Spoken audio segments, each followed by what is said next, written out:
Hello students, Kirchhoff law पर based एक और इंटरेस्टिंग प्रॉब्लम सीबीएसई 2024 की हमें डायग्राम दिया हुआ है। आर्म एजी, बीएफ और सीडी में से करंट कितना गुजर रहा है पता लगाना। तो बच्चों, ये प्रॉब्लम मुझे डिट्टो मिली हैलिडे रेसनिक, फॉरेन की बहुत अच्छी किताब है फिजिक्स की, उसमें ये प्रॉब्लम डिट्टो थी, क्योंकि थोड़ा श्योरिटी चाहिए होती है इन प्रॉब्लम्स के आंसर के लिए भी हमारा कैलकुलेशन ठीक है कि नहीं। तो यहां पे सबसे पहले जो है करंट ड्रॉ करने हैं हमने। मान लो बैटरी 6 वोल्ट की बैटरी से I1 करंट जा रहा है, इस 6 वोल्ट की बैटरी से I2 करंट जा रहा है। यहां पॉइंट बी पर ध्यान से देखें कि दो करंट आ रहे हैं, तो तीसरा करंट यहां से निकलेगा, तो इस करंट का नाम मैंने I3 दे दिया,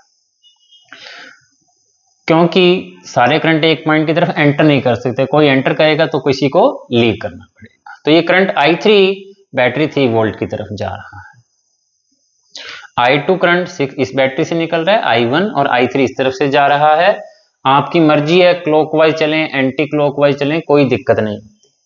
पहली इक्वेशन हमारे पास आ रही है कि दो करंट I1 और I2 का सम I3 के इक्वल होगा, या I1 plus I2 minus I3 equal to 0। ये किरचॉफ जंक्शन लॉ के अकॉर्डिंग है कि total sum of current at point 0 होता है, ऑल द करंट्स।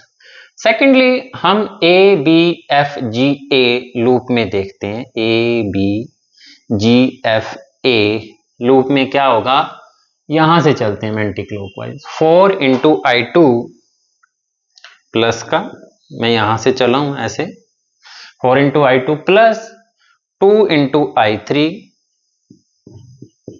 बैटरी का कौन सा टर्मिनल मिला, पॉजिटिव टर्मिनल मिला, प्लस का 3 वोल्ट, 3 लिखने की जरूरत नहीं। चलते हुए मेरे चलने की डायरेक्शन ऐसे है, और करंट जो होगा इसमें यहां इस तरफ जा रहा है, तो करंट की डायरेक्शन जो होगी इसमें बैटरी के अंदर, यहां फिर से अपने को एक बार लगा लेना चाहिए किरचॉफ जंक्शन लॉ। जो करंट I1 इधर जाएगा, I2 इधर जाएगा और I3 इधर से आएगा। तो यहां से करंट ऐसे जा रहा है I3 इस 2 ओम की रेजिस्टेंस। तो हमारे चलने की डायरेक्शन और करंट के चलने की डायरेक्शन सेम है, तो प्लस का 2I3, और लास्ट में हमें बैटरी का कौन सा टर्मिनल मिला, नेगेटिव टर्मिनल, तो -6 और सारा सम 0। किरचॉफ वोल्टेज लॉ या लूप लॉ लगाया, कौन सी लूप पर, ए बी एफ जी ए। तो अब देखो 3 में से 6 गए, माइनस का 3 इधर आके प्लस का 3 हो गया। 4I2 कोई है नहीं, 4I2 plus 4I3 is equal to 3। अब मुझे I2, I1, I3 find out करने, अगर 3 वेरिएबल होंगे तो मैं परेशान होऊंगा, तो मुझे इसको 2 वेरिएबल में चेंज कर लेना चाहिए, क्योंकि यहां भी मेरे पास I2 और I1 आएंगे, यहां I2 I3 आ गए इस लूप पर लगाऊंगा। तो इसलिए हम यहां से I3 की value I1 plus I2 put कर देते हैं, ताकि मेरे वेरिएबल 2 ही रहें, I1 प्लस I2 3। तो ये हो गया 8I2 plus 4I1 equal to 3। अब हम लूप लॉ लगाएंगे दूसरी उसके ऊपर, इस लूप के ऊपर।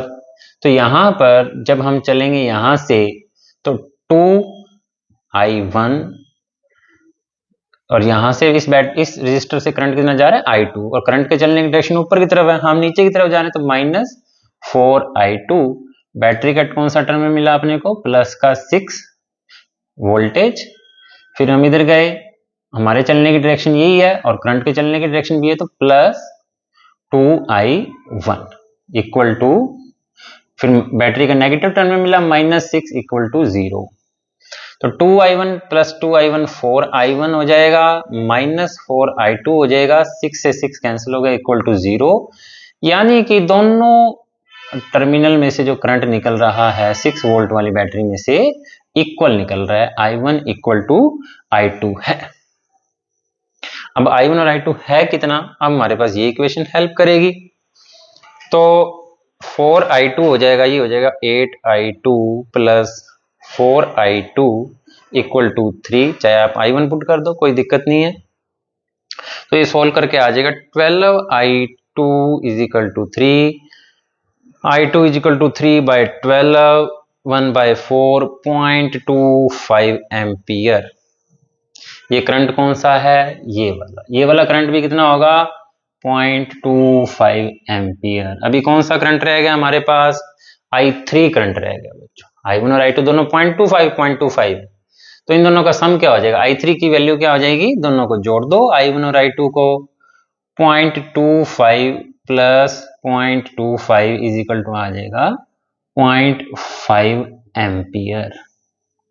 तो बच्चों इस तरीके से ये क्वेश्चन काफी इंटरेस्टिंग रहा, इन द सेंस कि ये मिला कहाँ जाके? अच्छी फॉरेन की बुक में, यानी कि बहुत अच्छे लेवल की प्रॉब्लम भी हमारे CBSE में आ सकती है। थैंक यू बच्चों, चैनल सब्सक्राइब कर लें।